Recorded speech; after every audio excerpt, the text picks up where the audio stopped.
Bonjour à tous. Aujourd'hui, on va se fixer pour objectif de se faire 300 dollars de profit sur le pétrole brut. Euh, Comment je procède?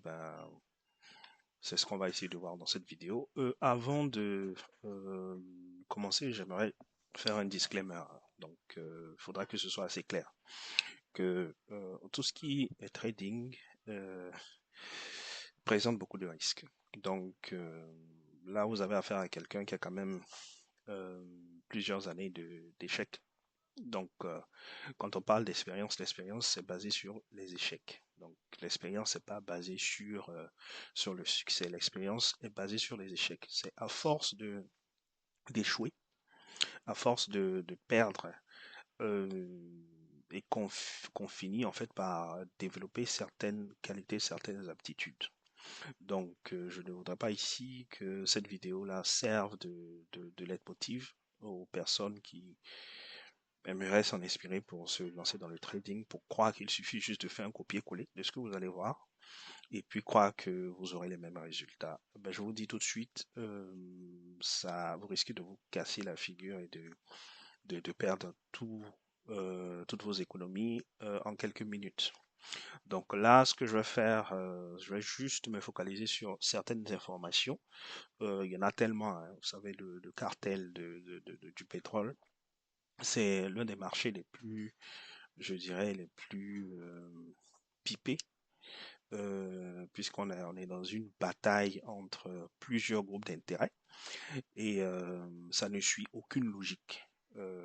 Ça, je peux vous le confirmer. Donc, aucune logique de formation que vous pouvez faire en trading ne peut réellement vous servir en ce qui concerne le trading du pétrole brut, particulièrement des futures.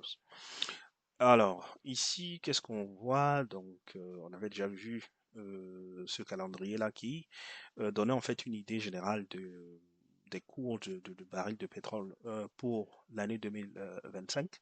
Et ce qu'on avait constaté, hein, on avait vu ici, on peut voir déjà, si vous suivez le pointeur de la souris, que voilà, pour le mois de mars, on se dit, bon, 74, ensuite avril, mai 72, août 70, jusqu'à novembre 68, et enfin janvier 2026, 67. Donc là, on va dire l'idée générale ici, en ce qui concerne le prix du baril de pétrole, c'est que ce prix-là soit décadent, c'est qu'il y ait une baisse.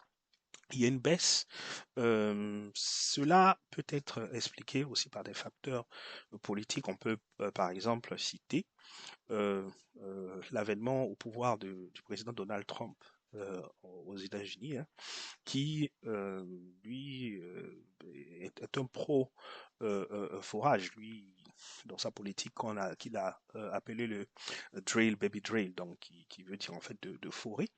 Donc lui, il est dans une logique de faire des États-Unis un pays qui va produire, en tout cas qui va fournir sur le marché beaucoup, en tout cas des quantités assez importantes de pétrole, histoire de compétir avec des pays comme l'Arabie Saoudite, la Russie, etc. D'ailleurs, si vous suivez les actualités dernièrement, il a aussi expliqué qu'une des façons d'arrêter la guerre en Ukraine et la Russie, c'était aussi de favoriser la baisse des cours du pétrole, parce qu'ils se disent que si la Russie n'arrive pas à faire suffisamment de profit avec la vente de son pétrole, eh ben, elle n'aura peut-être pas, en tout cas selon le bloc occidental, la Russie n'aura peut-être pas suffisamment de moyens pour financer son armement et donc continuer la guerre contre l'Ukraine. Ça, c'est une petite parenthèse. Alors, euh, on peut voir ici que pour les différents contrats des futures en cours, on a le contrat par exemple de mars, puisque celui de février a eu son settlement. Donc, en fait, l'arrêt des trades était autour du 21 janvier 2025. Pour celui de mars, donc ça continue jusqu'au 20 février 2025. On peut confirmer ici sur ce site, le site de Barchart, que effectivement le contrat de mars, c'est le contrat qui est le plus lucratif, hein. Il n'y a qu'à juste voir au niveau des volumes de contrat. Donc pour le contrat de mars, on est autour de 317 390 contrats qui sont actuellement en cours, hein. Et donc, bon, ça donne une idée un peu de la liquidité, parce que avec le future, ce qui est bien, c'est qu'on peut trader en fonction des différents mois. Donc ça, c'est le contrat du mois de mars. On peut déjà trader celui du mois d'avril, du mois de mai, en fonction des différentes plateformes que vous allez utiliser pour vous intéresser à la chose. Euh, En termes de données techniques, c'est-à-dire économiquement, où est-ce qu'on est. Il a d'abord fallu vérifier aussi, avant de se lancer aujourd'hui, quel est le calendrier de l'OPEC. Donc l'OPEC, cette organisation, si vous voulez, ce cartel de pays producteurs de pétrole, hein, c'est ceux qui sont cités là, donc Iran, Irak, Koweït. Bon, là déjà, on comprend pourquoi il y a souvent des crises au Moyen-Orient, hein, donc Iran, Irak, Koweït, Arabie Saoudite, ensuite en Amérique du Sud, Venezuela, et puis la plupart des pays africains, euh, voilà, l'Algérie, l'Angola, la Guinée équatoriale, le Gabon, etc. Et voilà, donc ils ont aujourd'hui un meeting, hein, une rencontre, on dit non-ministerial, donc ils ont une rencontre, euh, je crois que c'est autour de 23h30 heure d'Angleterre, hein, donc je crois que, je sais pas où la réunion aura lieu, mais en tout cas, ça, par contre, c'est une information assez intéressante parce que du coup, ça peut, on va dire, l'issue d'une telle rencontre peut déjà avoir un impact sur le prix des cours du baril de pétrole. Ne serait-ce que le fait qu'il y ait cette réunion, s'il y a de nouvelles annonces qui vont commencer à, on va dire, des informations qui risquent de fuiter par rapport à cette réunion concernant ce qu'ils pensent faire peut-être dans les semaines, dans les mois à venir, notamment au niveau de la production. Est-ce qu'il y aura peut-être une volonté ou un accord qui sera discuté entre ces pays-là pour essayer de contrer, par exemple, la politique telle que prônée par M. Donald Trump, président des États-Unis, en ce qui concerne le pétrole en général. Donc ça, c'est une information qui est capitale, qui est intéressante, qui va forcément avoir une incidence sur le marché. Ensuite, en termes de données économiques, pour aujourd'hui, il y a une information qui est tombée sur le cours de 15 heures GMT, donc c'est le ISM Manufacturing PMI, celui-là ici. Donc en fait, c'est quoi? C'est une forme de baromètre qui permet en fait de mesurer l'état de l'économie en général en se basant sur, on va dire, euh, ce qui se passe au niveau du secteur secondaire, donc le secteur industriel. Voilà, si on peut résumer cela ainsi. Donc on peut voir que en termes sous la colonne de ce qu'on appelle le forecast, c'est-à-dire les prévisions, on s'attendait à avoir en fait un indice autour de 49,8 et le chiffre qui est tombé, il est au-dessus de 50, donc il est au-dessus de la moitié, 50,9. Ça, techniquement, ça veut dire, ça peut se traduire par une expansion de l'activité économique. Donc c'est quelque chose d'assez positif. Donc cette information-là, comme vous voyez le drapeau qui est à côté, ça concerne les États-Unis. Donc si le secteur secondaire aux États-Unis, donc le secteur industriel, se porte bien, naturellement, ça veut dire que la monnaie américaine se porte bien. Donc le dollar sera assez fort.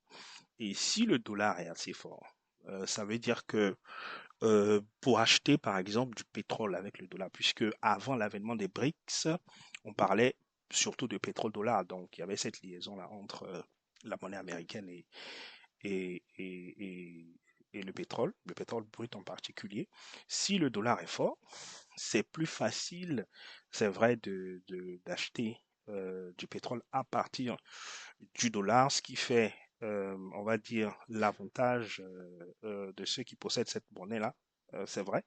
Mais en même temps, ça veut dire que quelque part, c'est un peu en défaveur aussi du pétrole.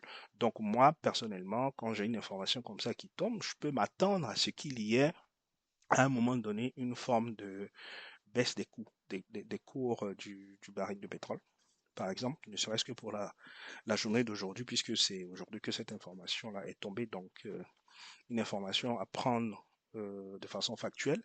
Il faut aussi, avant de se lancer dans ce type de trading-là, il faut beaucoup bouquiner, faut aimer lire, faut aimer s'informer.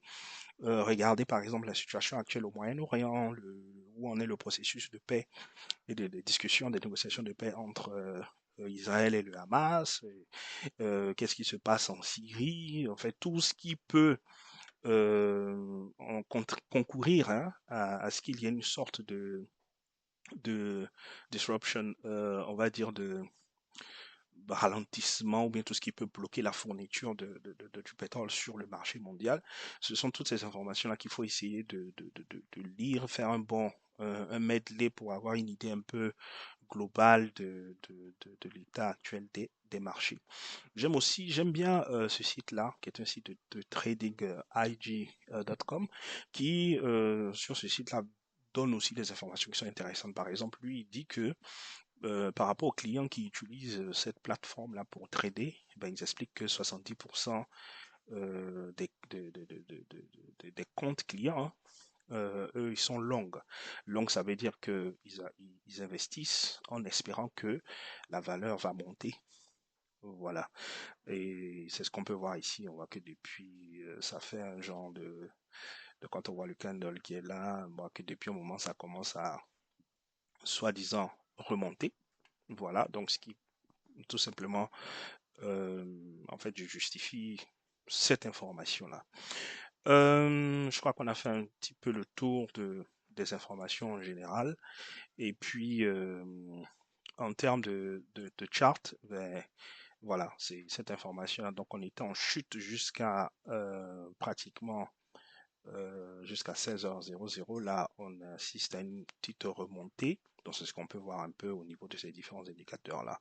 Donc, moi, mon objectif, c'était de faire autour de 300 dollars et puis boucler ce trade-là. Où est-ce que j'en suis? Actuellement, je suis à 236, 239, 242.